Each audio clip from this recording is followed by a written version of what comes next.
कल दिल्ली में जिस तरीके से झड़प हुई ट्रैक्टर परेड पे, तो उसके बाद से कई एफआईआर दर्ज करी हैं दिल्ली पुलिस ने। तो अब किसानों के लिए बाकायदा ये कहा जा रहा है कि किसानों ने उपद्रव मचाया। हम इस वक्त चिल्ला बॉर्डर पर खड़े हुए हैं, आप देख सकते हैं यहाँ पर भी ट्रैक्टर परेड निकाली गई थी, सारा सब कुछ सही रहा।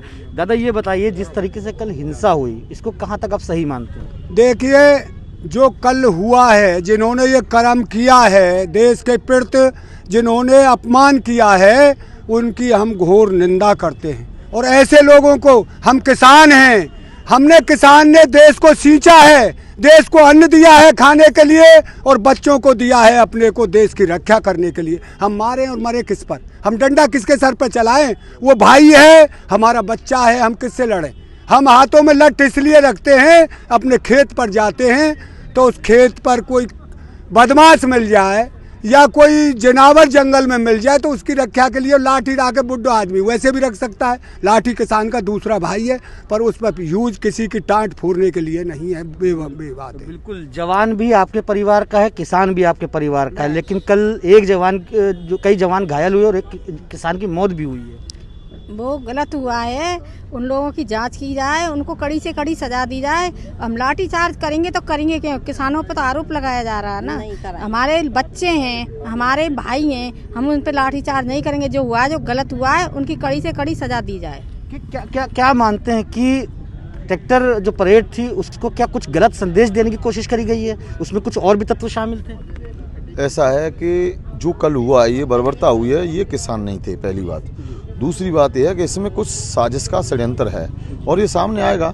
और हो सकता है कि वो लोग जो आगे गए हैं, जिन्होंने झंडा फहराया है, वो हो सकता है वो किसान हो ही नहीं सकते, क्योंकि भारत का ये संविधान भी कहता है किसान के बेटे ही तो रखवाली में हैं और किसान के ही परिवार से लोग खेती में हैं। तो ये ऐसे कैसे हो सकता है? तो ये लोग जो हम वीडियो में देख रहे थे आप लोगों के माध्यम से, जो हम टीवी पर बैठे, तो वो गलत हो रहा था, क्योंकि ये किसान हो ही नहीं सकते। परेड हमने भी कल निकाली है, हम भी परेड में थे, हमने भी मार्च किया है, हमारे साथ भी पुलिस थी, हमारे साथ कोई घटना क्यों नहीं घटी?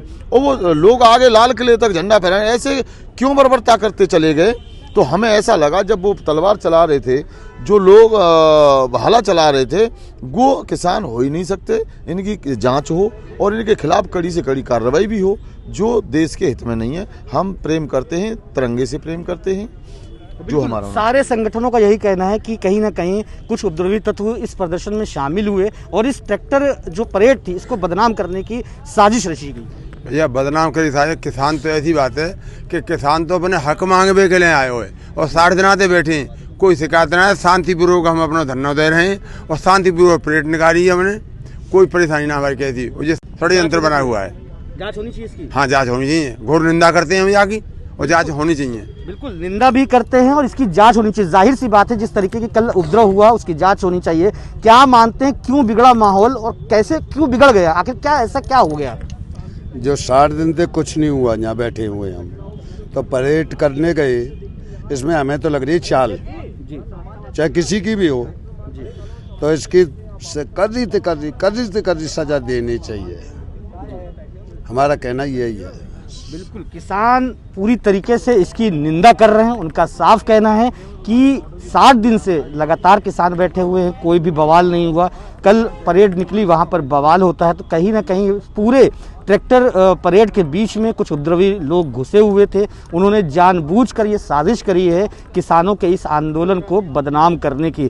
कई संगठन पहले से इसकी निंदा कर चुके हैं। चिल्ला बॉर्डर पे भी 2 महीने से ज़्यादा का वक्त हो चुका है। यहाँ के लोगों ने भी कल ट्रैक्टर परेड निकाली थी, शांतिपूर्वक परेड रही, लेकिन जिस तरीके से दिल्ली में हालात बने, वो कहीं ना कहीं ये सवाल ज़रूर खड़ा करते हैं कि आखिर इंटेलिजेंस क्या कर रही थी, चाहे वो उत्तर प्रदेश की इंटेलिजेंस हो या फिर दिल्ली की इंटेलिजेंस। आखिर ये बवाल कैसे हो गया? कौन वो लोग थे जिन्होंने इस बवाल को आगे बढ़ाया और इतने लोग घायल हो गए और एक युवक की मौत हो गई? देखना होगा अब जिस तरीके से एफआईआर दर्ज करने का दौर शुरू हुआ है और साथ ही अब इसकी जांच भी होगी, तो क्या चीजें सामने निकल कर आती हैं और इसमें कौन कसूरवार होता है। कैमरा पर्सन साजिद के साथ दानिश अजीज, भारत समाचार, नोएडा।